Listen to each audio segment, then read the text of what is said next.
Thank you everybody for joining the Work Threat Group as we present our Active Shooter Program Training webinar. My name is Evan Corcoran and I am the Director of IT and Marketing for the Work Threat Group. Before we begin, I would like to introduce our presenter and give you a quick background of his expertise. Dr. Michael H. Corcoran was in the law enforcement field for over 34 years, beginning in 1968, and the threat assessment field since 1970, when he entered the United States Secret Service, completing his doctorate in 1979 in behavioral science and utilizing his law enforcement experience. He specializes in identifying and handling potentially violent subjects. He works with governmental agencies, cities and countries, law enforcement, Fortune 500 companies, school districts, and healthcare providers around the world. He has spoken and trained internationally on all these topics, co-authored the text Violence Assessment and Intervention, The Practitioner's Guide, and provides expert witness testimony on identifying violent individuals. Lastly, Dr. Corcoran was a founding member of the Association of Threat Assessment Professionals in 1990.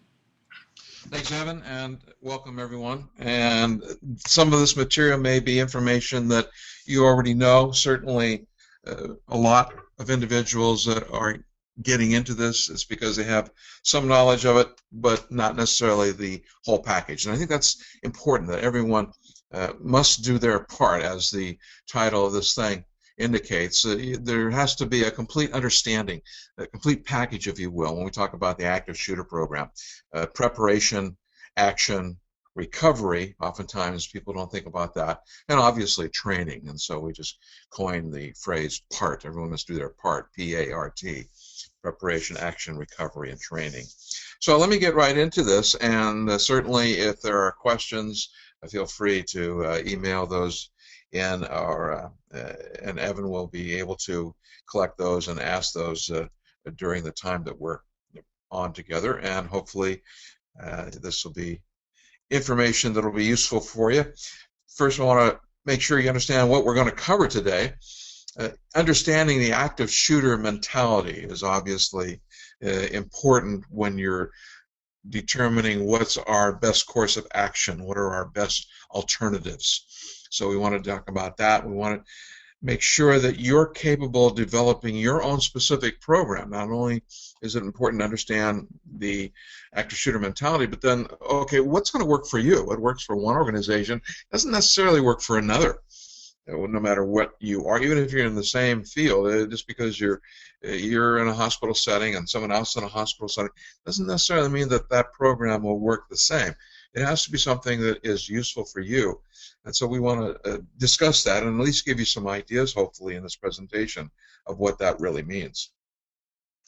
What do your employees need to know, for example? How to protect them?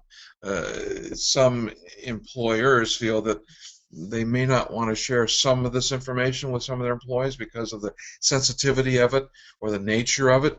Others have no problem and want to be completely open about it.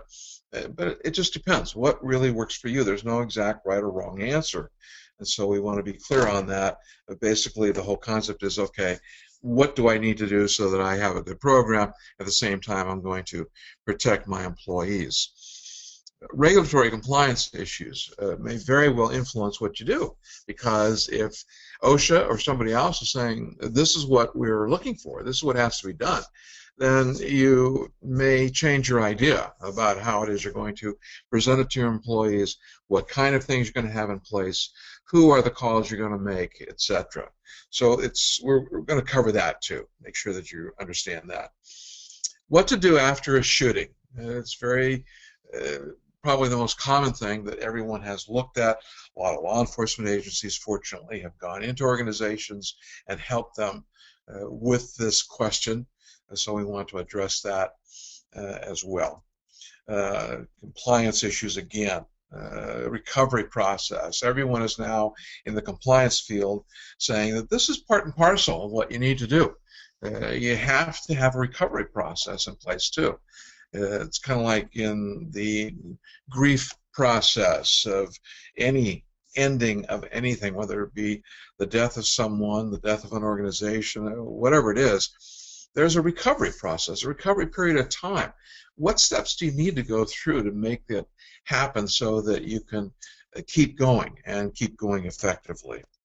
And obviously, we want to talk about the differences between most shooters and school shooters. School shooters have a little different mental mentality because of the fact that, by and large, they're younger than most of our other shooters.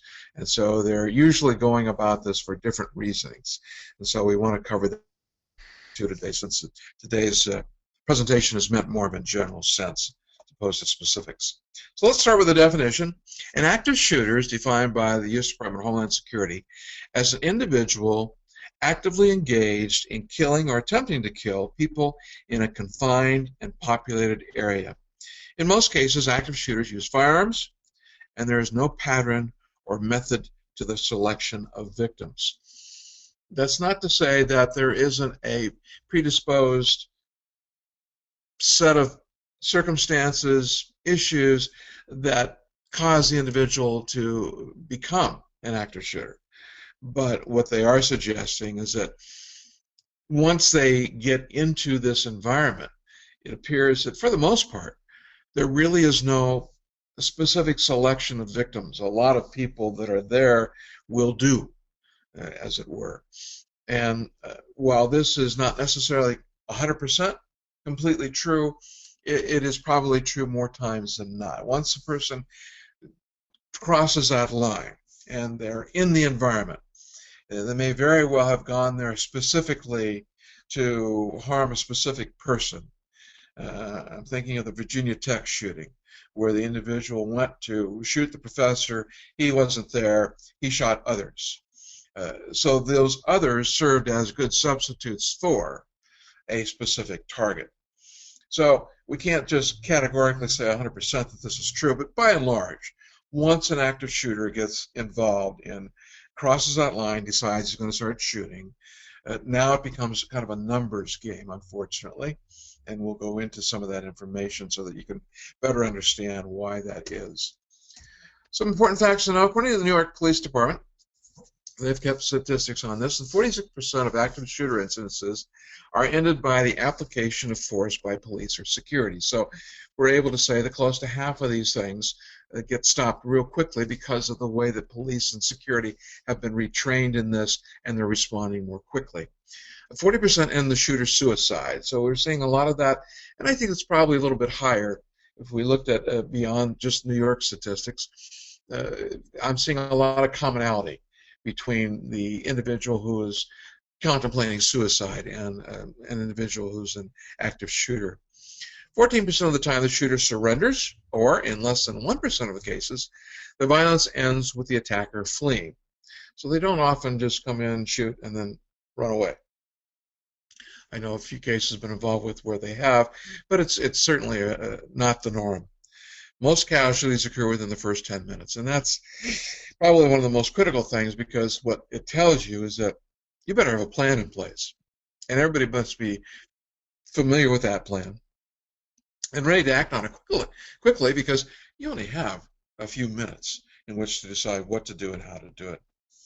In cases analyzed with the FBI, very few of the shooters had previous arrests for violent crimes, though many had encountered significant emotional hardships prior to the attack, such as losses of significant relationships, changes in financial status, loss of a job, changes in living arrangements, major adverse changes to life circumstances, and or feelings of humiliation or rejection on the part of the shooter.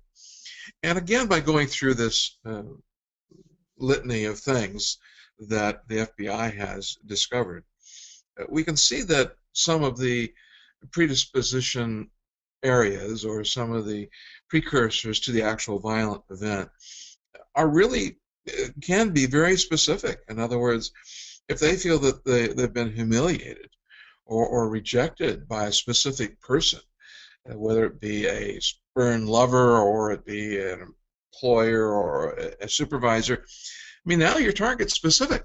Doesn't mean that there aren't others that won't serve as good substitutes, but it goes back to my concept that we can't just categorically say that these guys just come in and start shooting up the place indiscriminately. Oftentimes they have a definitive target, but once they've crossed the line, now the trigger finger is readily moving, and unfortunately other people can serve as good substitutes. So we often have to determine what that is. who are the good substitutes. What you should know about targeted violence. Targeted violence is never spontaneous. This has been researched since about the 1930s. There's tons of stuff on this. A lot of clinicians have really looked into this. And we know that targeted violence is never spontaneous. It builds up over time.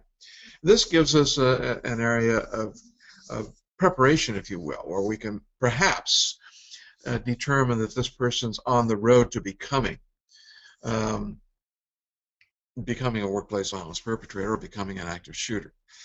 So it's certainly something to be aware of. Okay, a little technical thing here. All right.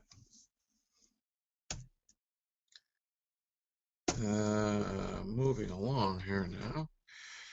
This thing is freezing up on me. Okay. Well, I know what happened here. Pardon me while I try to figure this out. Technical difficulties, you know, technology. Okay. There we go. All right. Therefore, what we know is that interrupting at any level of the potential violence can mitigate or eliminate an act. In other words, if you know that somebody has an issue and they are expressing that as a problem, a lot of times we choose to ignore it if it's somewhat bothersome, or, oh, well, it's just Bill, or maybe it'll just blow over. No, it really teaches us, because of all these individuals that do eventually become active shooters, that if we have any inkling that there is an issue, we need to try to interrupt at any level, and try to at least find out what's going on. Offer an ear to listen to the person's problem or whatever.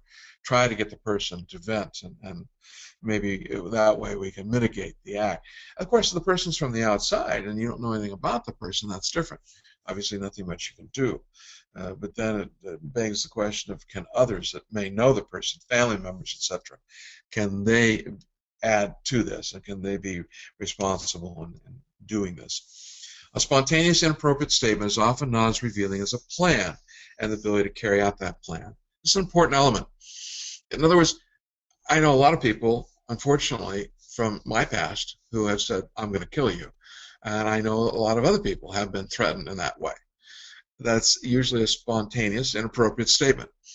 And while that is certainly inappropriate and certainly can be bothersome, it's not as revealing or as devastating or as specific as someone who has developed a plan. Okay, I know where Corcoran lives. I know what time he gets here. I am going to be purchasing a Simnose 38, so I can easily carry it, and I can then approach him and shoot him before he even knows what's happening. That's a plan. That's scary. And that is much more revealing as far as his mental status and what he's going to be doing than just a spontaneous statement. So that's something to always remember as you're looking at trying to decipher these things. While a target is generally identifiable, a substitute, especially in the case of an active shooter, is likely. And so that's what we need to look at, is that unfortunately a lot of these may be spurred on because there's a specific target, some supervisor or something, but there could be easily a lot of substitutes, or an individual that they feel is a substitute, especially if it's an active shooter and they've now crossed over the line and they're now beginning to start shooting people. Okay, so basically, what should you do? What it amounts to? Well, it starts with an understanding. People on site that are properly trained can rapidly assess the threat, use cover, and evacuate safely when possible, or barricade and hide from the shooter. Those are your main choices. Collective resistance tactics can be used as a last resort survival measure to fight the shooter and take control of their weapon. That's it. These are your choices. It's fight or flight, and it boils down to, once you assess what the real risk is, and that's why you got to have training so that they know what the alternatives are and when they should make these choices. Should they go ahead and cover right away?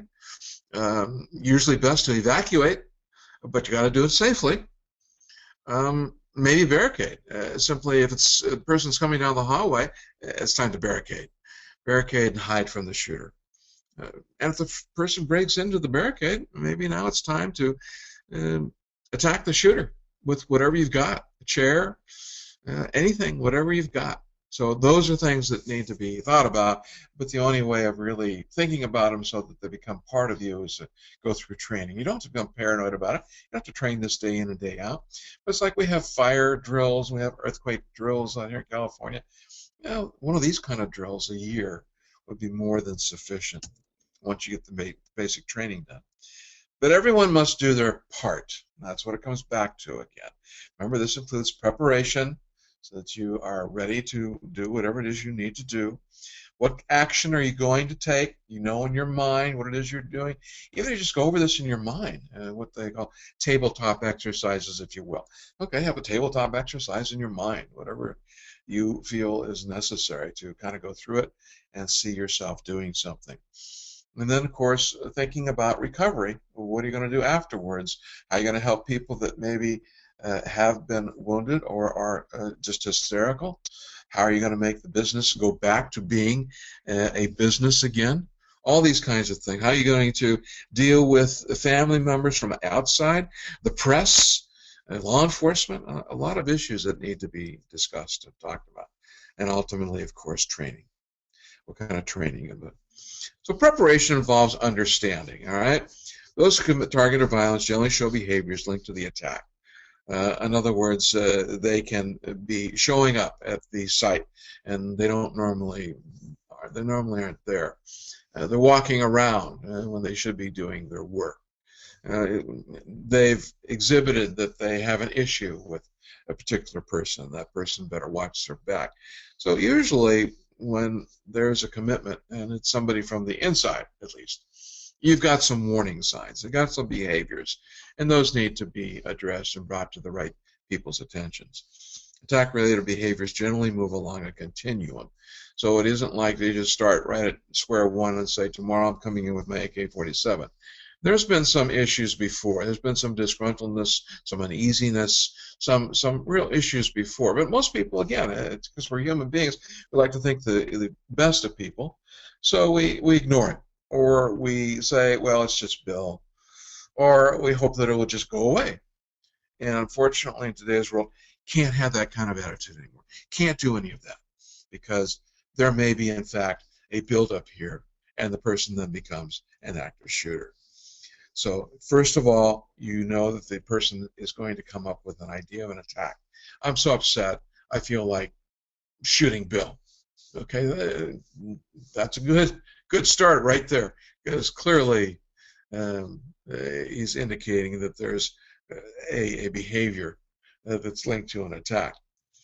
It might communicate the idea or show an unusual interest. So where does Bill usually go at lunchtime? Does he have places he really likes to go to?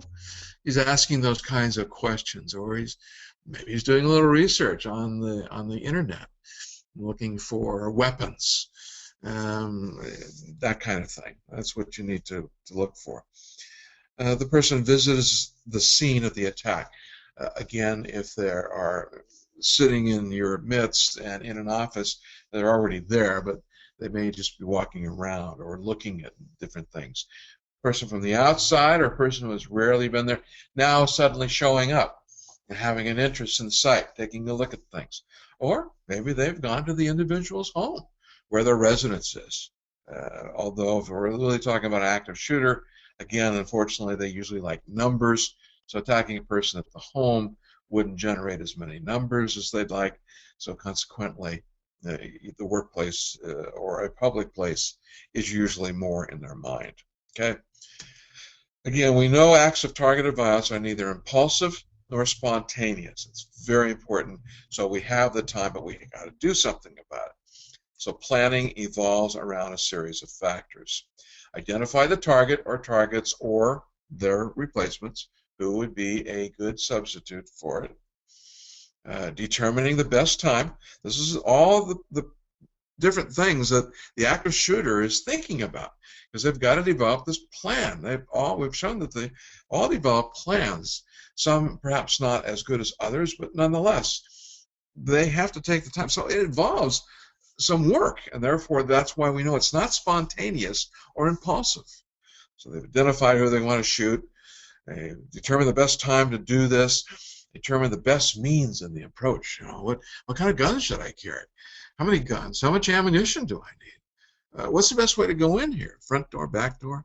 A lot of different things. This planning provides a sense of purpose or an attainable goal to end their pain and take control. That's really what it's about. Psychologically, they're looking for some way to feel better in control of their issues and their issue. And so they want to have an attainable goal, so they got to think about it and put it in perspective. And they're tired of feeling this way, tired of the pain, and so they begin planning out. And so that's their preparation. So that's why there's plenty of time to be doing something about this and noticing things about people. Again, if they're on the outside, you may not. But most of this comes from people that have some familiarity or some access to a particular area. The interaction between the attacker, the victim, and the environment is important. Past stressful events, the current situation. In other words, the stronger the interaction, the more that there is a connection between the attacker, the potential victim or victims, and the environment, the higher the risk. It just boils down to that, because they feel more comfortable in that arena, so it's more likely it would happen there. They've identified the attacker and how they're going to approach him. The victim. So looking for that is part of what you should be looking for to determine if, in fact, this is going to become an issue. Generally, the stronger the connection between all three, the higher the threat. Okay, risk of potential violence. But first, consider the attacker's past history of dealing with specific issues. What if they look at specific stressors he's had in the past? How do they look at those kinds of events? How do they respond to them? How do they handle them? How do they handle them 24 hours later, a couple of days later? What is their process? And maybe you can show that in this instance, it's, a person vents, but then that's it. They go right back to the norm. So then the risk is not as high. But that's certainly something to give you some information. The attacker's past history of dealing with specific issues, specific stressors. The attacker's response to those events, the likelihood the event will occur again. What is the likelihood that the stressor, specific stressor that they dealt with, will happen again? It may or may not occur. And that is going to, if we know that will never occur again, or the victim is being transferred, and therefore there's no more contact. That in and of itself could throw the whole thing off and lower the potential risk. Okay? Now you assess the potential target. All right?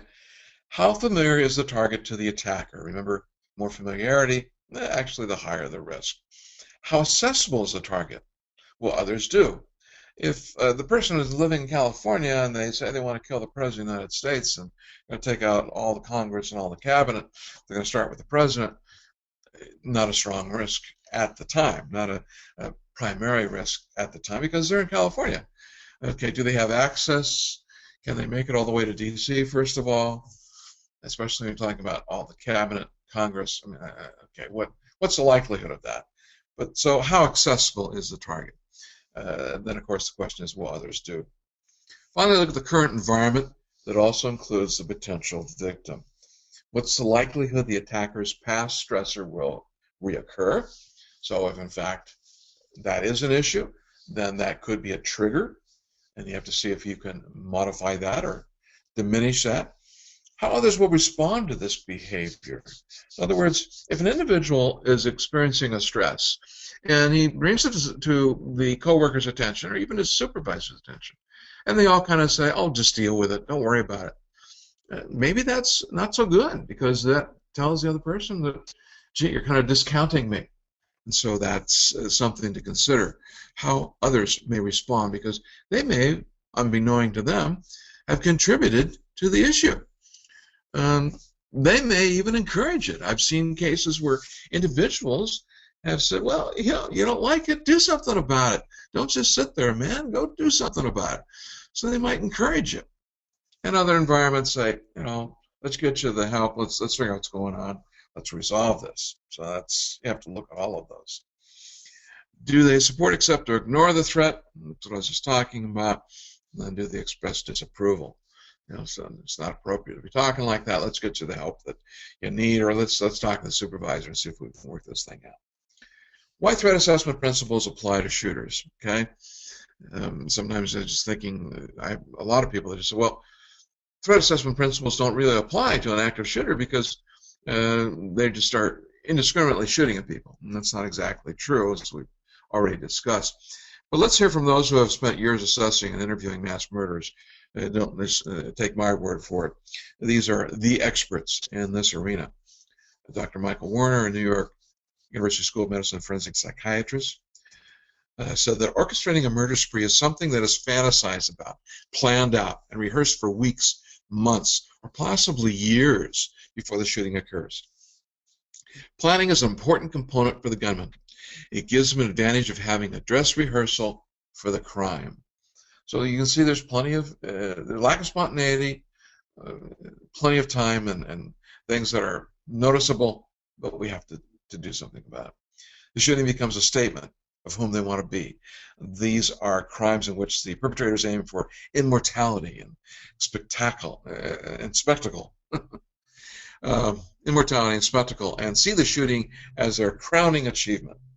After that, nothing else matters, including living.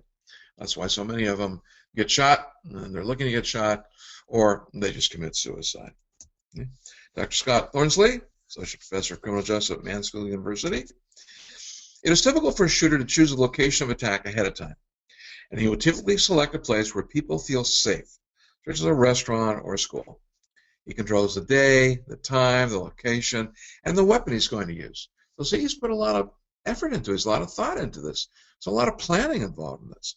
Typically, shooters are individuals with a long history of frustration and failure, unable to cope with life disappointments.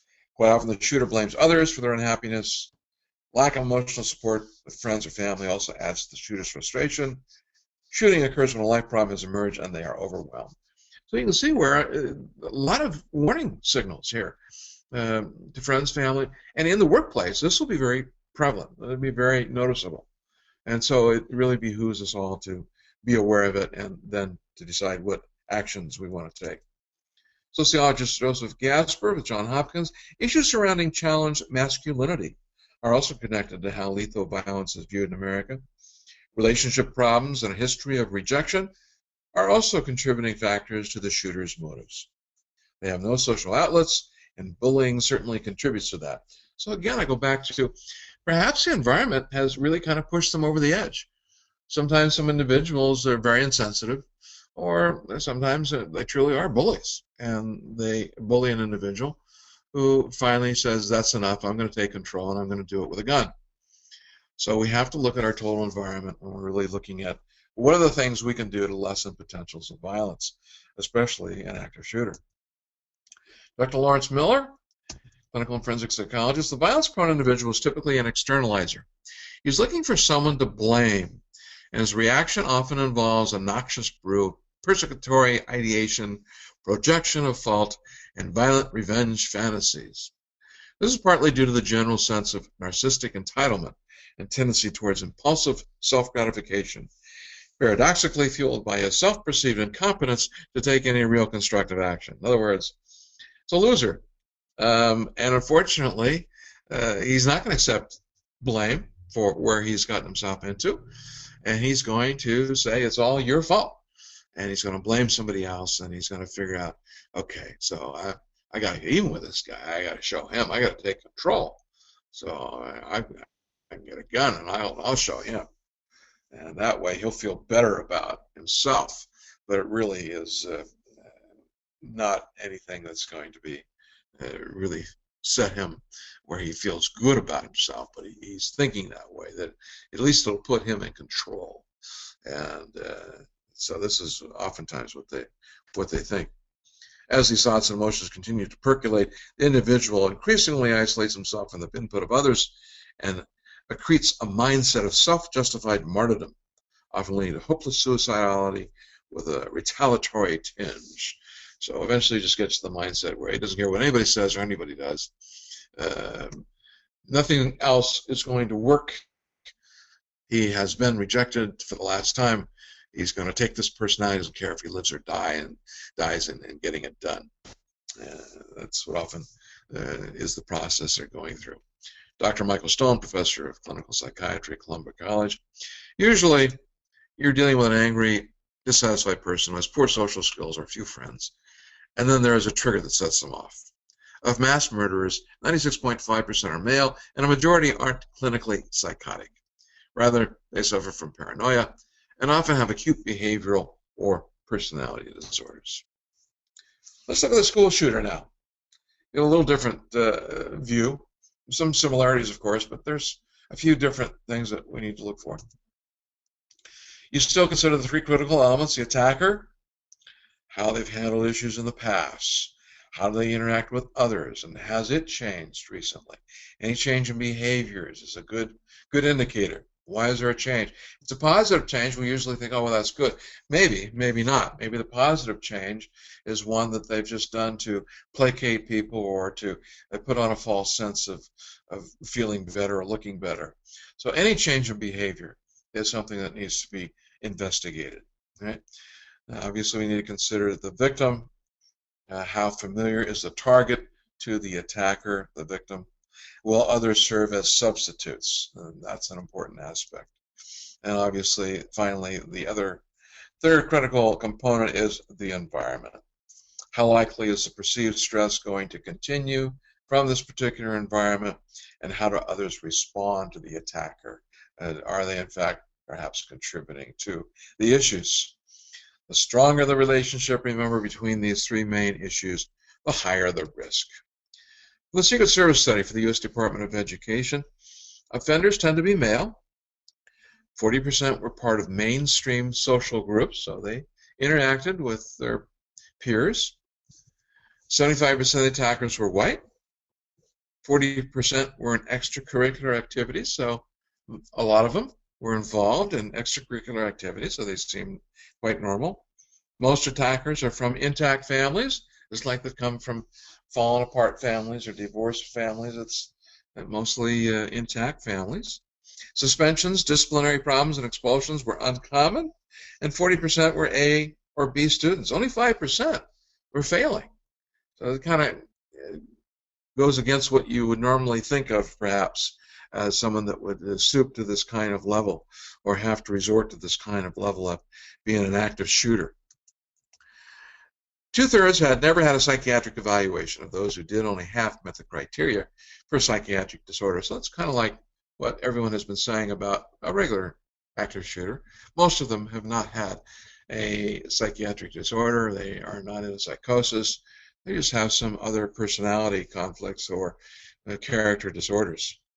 Most attackers had no overt shifts in academic or social functioning, so they've just been maintaining their same courses and everything. Majority of attackers had a history of being bullied, threatened, or harassed, or at least that was their perception. And that's something that you have to understand. Is that unfortunately, it doesn't matter what is genuinely happening, it's the perception of the attacker, the active shooter. They might feel they've been bullied or harassed, and in reality, they have not. Nonetheless, their perception is what rules, because their perception is their reality. Okay?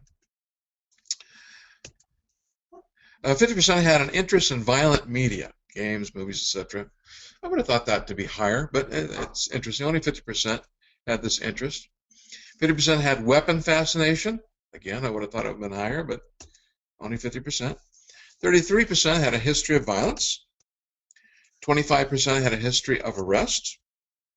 12% had a history of cruelty to animals. That's one of the precursors that we look for psychologically in individuals that may become violent. Cruelty to animals, it's a little higher in the workplace violence arena when we look at some of the individuals there. More than 60% had a history of weapon use or experience. So the majority had some kind of exposure to weapons, but not an overwhelming majority, just 60%. More than 50% had experience with firearms, so only about half of them really knew how to work a weapon. More than 60% got weapons from their home, and this is very revealing when it comes to school shooters. That's where most of these kids get it. They know where mom or dad keeps the weapons, where they have them, for, let's be for hunting or whatever, and they know how to access them. A majority of attackers had a history of suicidal behavior, so that's very revealing. It gives us a sense of that most of these individuals are giving us warning signs ahead of time, and we need to be aware of it. We need to listen to those warning signs. Despite impulsivity being a common adolescent trait, most school shootings are well planned.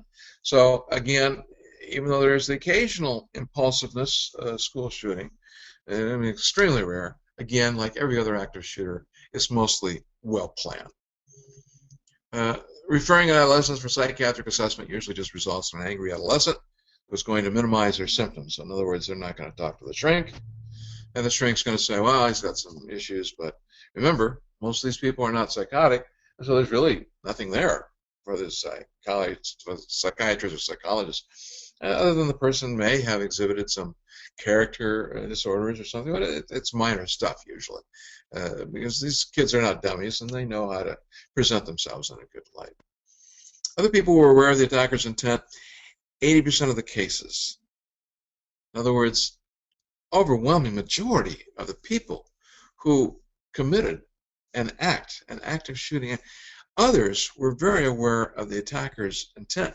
At least this is in the school shootings. Don't necessarily know that it's necessarily so in all organizations, especially like a movie house or a restaurant.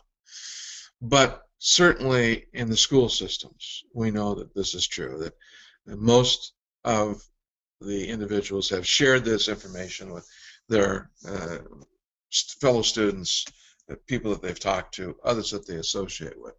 Now it's getting them to come forward and let the school know. Hence the need to consider all that has been discussed herein. How do you get them to do that? How do you get them to report this information so you can deal with it? Next phase of preparation is pre-planning.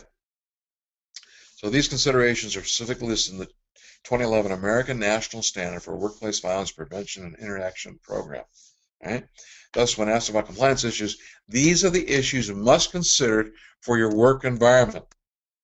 Establish policies and procedures on how the organization is going to mitigate or stabilize an immediate threat to personnel. Next, coordinate plans with law enforcement. They'll love it. They'll want to know it. They'll want to be able to figure out how to best respond, and you'll have a good insight as to how they approach and respond so that you're not surprised that perhaps they walk right past someone who's been injured. They do that for a reason. They're going after the active shooter. They don't have time to deal with somebody who's been wounded. So it's a good idea to coordinate all this stuff before so that you're not surprised and they're more prepared. Consider where there is one shooter, there could be others, unfortunately.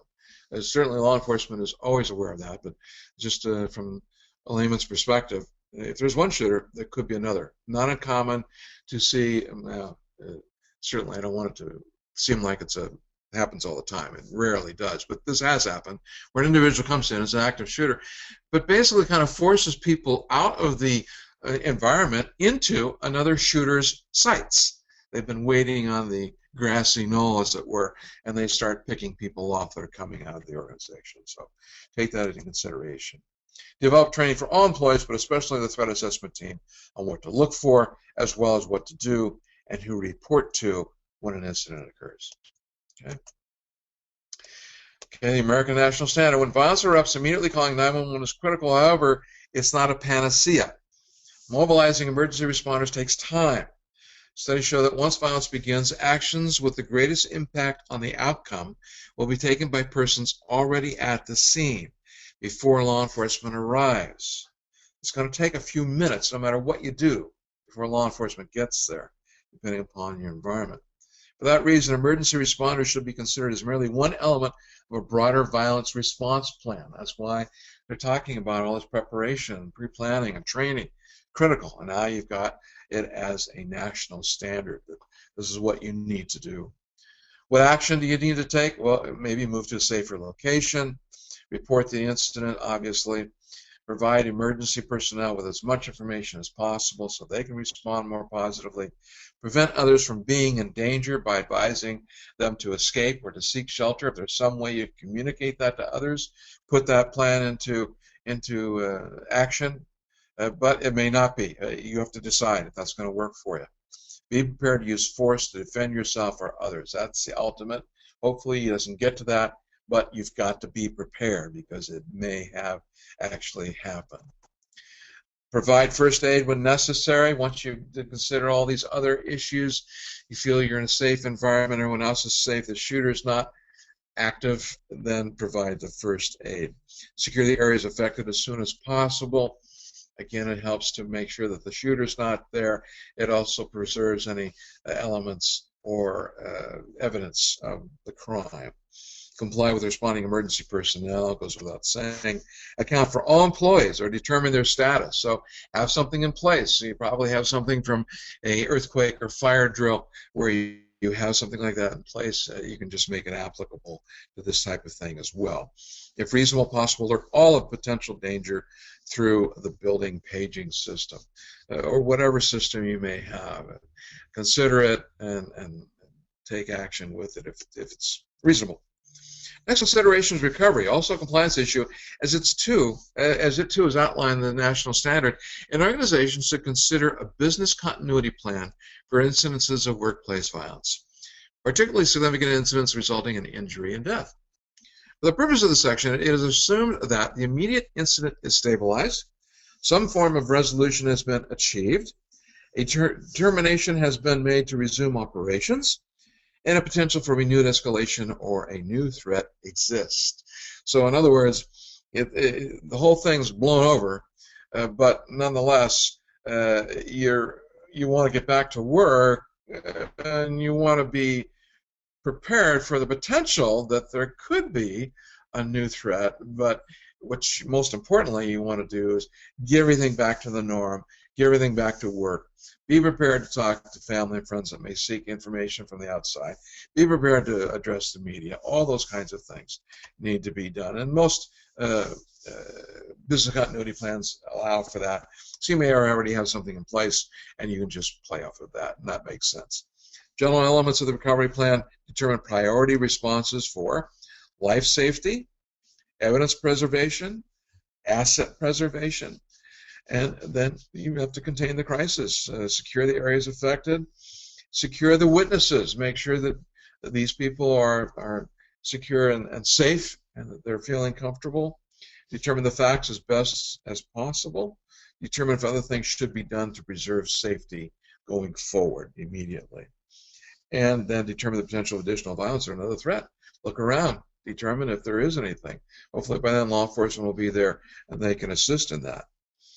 Work with a threat management team. This is a perfect why you have a threat management team. They can assist with the ongoing potential threats if necessary, can work towards gathering all necessary data to resolve any threats, and they can assist to work towards a business resumption.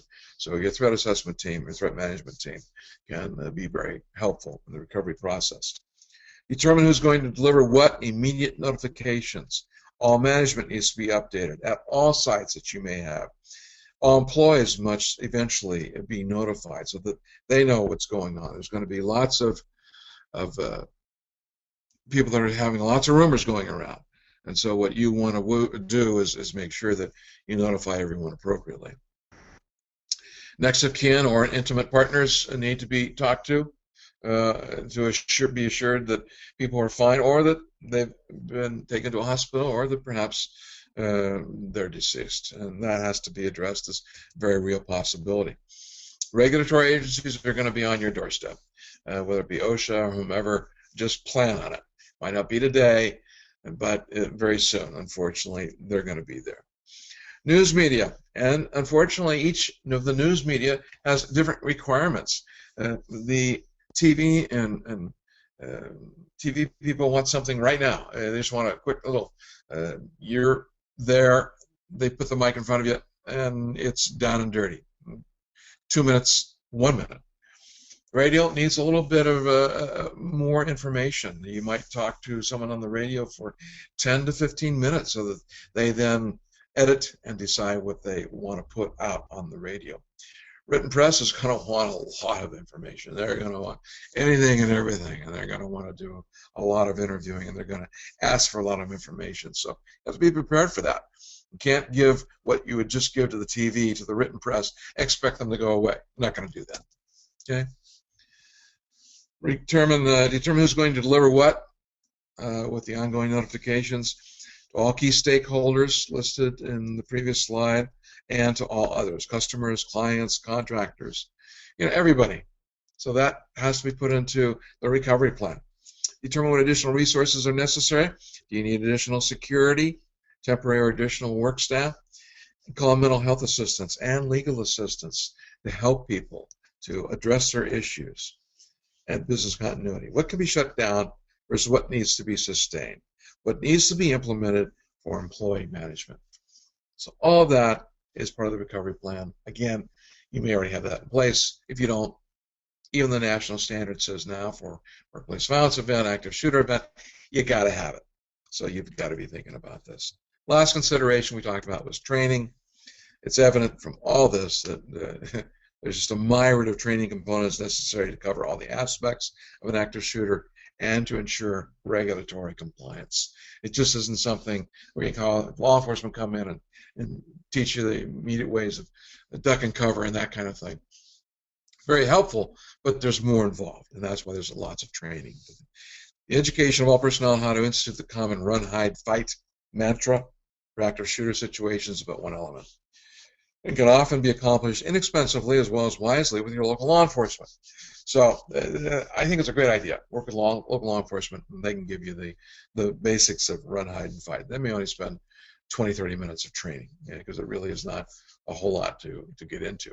But they're going to talk about what they're going to do, and they're going to talk about what they need from you. And so it's a great, great learning experience.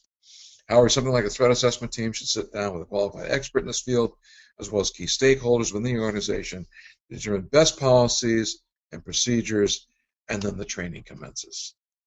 Okay, and so that's basically it. It's really a multi-step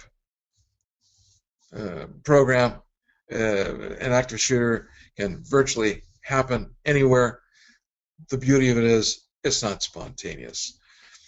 But everyone in the organization has to do their part. You have to be part of the solution. Otherwise, you're part of the problem. That is the only way to look at it. And when we talk about part, we mean you have to understand that you got to have preparation, action, recovery, and training. And so that's our program for today. And I hope that you've learned something from this. And please feel free to contact us at any time with further issues, questions, or concerns. And never charge for initial phone calls to go over things and try to give you some guidance on this. But if there is any interest at all, please don't hesitate to contact us. And thank you for tuning in today. I'll turn it back over to Evan.